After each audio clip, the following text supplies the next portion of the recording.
Isang mapagpalang araw sa ating lahat. Ito ngayong pang-anim na araw ng paggawa ng bahay ni Tate Antonio at konting kembot na lang ay matatapos na at pwede na nga matulugan ito. Ngayong araw nga gagawin naman ang pinakang-terrace ni Tate Antonio at noong nakarang episode ay kumuha si Kuya Alvin ng mga kawayan. Maaga-aga nga pumunta si Tate Rene dito sa bahay ni Tate Antonio at inabutan ko na rin na meron sa higang terrace. Kaya di ko na rin nakuna ng video at medyo na late na rin ang pagpunta ko dito. Ngunit minsan nga ay di rin kami nakakapaggawa araw-araw dahil na rin sa biglaang pagsama ng panahon at di rin kayang bumiyahe lalo na malayo din ang lugar ni Tate Antonio. Kaya pansin nyo po na minsan wala din akong upload at di ko na rin magawa mag-vlog pa sa iba pang beneficiary dahil na rin sa pagod at panahon. Pero after nitong bahay ni Tate Antonio ay tuloy-tuloy na ulit ang pagbibigay saya sa iba pang beneficiary at sana di rin kayo magsawang suportahan ang ginagawa kong misyon na pagtulong dito sa Oriental Mindoro. Pero nakakatuwang isipin na may lalagay na natin sa maayos sa sitwasyon si Tate Antonio at hindi na nga niya iisiping mababasa pa ng ulan na talagang matibay at maayos na ang kanyang magiging tahanan. At maya-maya nga lang ay dumating si Nanay Gloria para dalhan ng pagkain si Tate Antonio na kahit may kalayuan nga ang kanyang tahanan dito ay pinupursige ni Nanay Gloria ang asikasuhin ito dahil nga sa hindi na pinagluluto ito para hindi mausukan at lumala pa ang kalagayan nito. Kaya ganito daw talaga ang routine na ginagawa nila. Nakakapagod man para kay Nanay Gloria pero kailangan daw dahil walang ibang mag-aasikaso kay Tate Antonio. Dahil siya lang ang naiiwan dito kapag araw ng pasukan. At habang gumagawa nga kami ng tahanan Tate Antonio, nakatambay nga ito sa terrace. Bali nung time na hindi kami naggawa dito ay dito raw siya natulog ng tanghali. Ibang araw talaga ang simoy ng hangin sa bago niyang tahanan. Talagang diretso rin sa kanyang banggirahan. Kaya talagang sabik na rin si Tate Antonio matapos ang kanyang tahanan. Kaya akin sinimulan na rin ang paglalagari ng kawayan na tamang sukat para sa magiging dingding sa terrace. At si Tate Rene naman ay ginagawa ang double walling sa kwarto.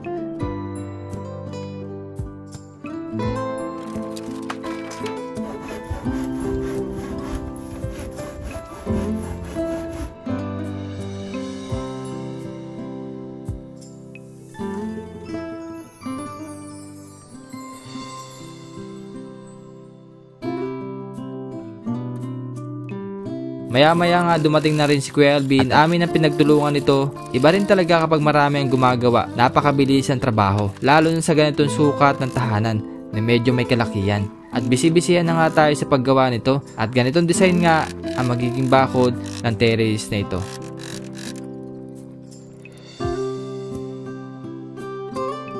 Napakabilis nga ng pangyayari pero isang buong maghapon ang ating trinabaho na talaga namang unti-unti nang natatapos ang bahay ni Tate Antonio. Na darating ang araw na dito na siya matutulog at hinihiling ko rin sa Diyos na sana bago lumipat ay lumakas na ang kanyang pangangatawan. Pero isa sa akin napansin sa maghapong paggawa dito sa bahay ni Tate Antonio ay hindi ko narinig na hiningal siya. Na sana magtuloy-tuloy na ang pagganda ng kanyang katawan. At mukhang effective rin ang pag-inom niya ng Ensure. Ensure baka naman.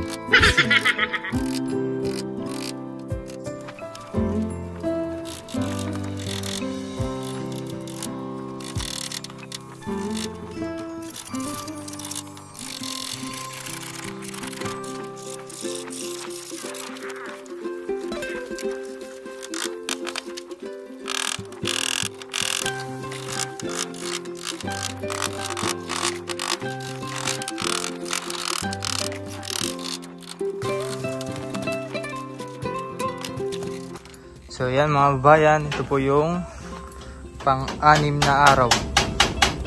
Pang-anim na araw na paggawa ng bahay ni Tate Antonio. Yan, so tapos na yung pinakang terrace ni Tate Antonio. Yan, so tapos na double walling na rin ni Tate Rene. Yan, kasi kung kabila wala pa. Bukas na tatapusin. Siguro bukas to ay tapos na yung bahay ni Tate Antonio, no? Ito na lang yung hindi pa nagagawa tapos bintana at dito ilalagay yung pintuan. Ayan.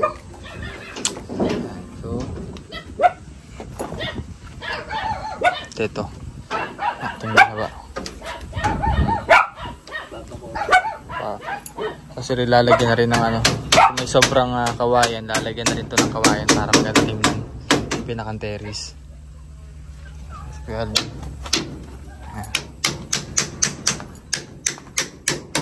ganito yung itsura niya. Tapos dito naman lalagyan naman ng banggirahan bukas. kailangan na rin tapusin para tirahan na rin ni Tatay Antonio. Regarding pala dun sa taas ng mga babayan, yun kasi may nabasa ako na baka daw pasukin ng ulan o baka daw mapiyasan si Tatay Antonio kapag bumagyo man o ano, malakas ang ulan nga. Bali, lalagyan pa naman ng mga sanipa yung pinakang gilid nito at lalagyan pa ng pinakang plain sheet yung sa may dulo dun, sa may kabila.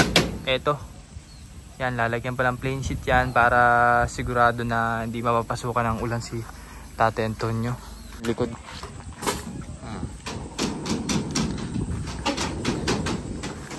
Napakaganda ng bahay ng Tatay Antonio.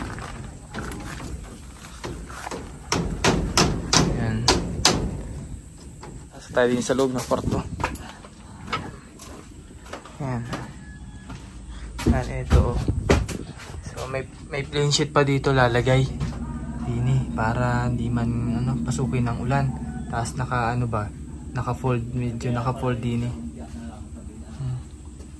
Yan. So ano, hindi man basta-basta mapasok ng ulan yan si Tatay Antonio dito. Tapos may sanipa ilalagay dun sa dulo. Kaya safe na safe yun. Ito yung unang pabahay na mayroong ano, double walling.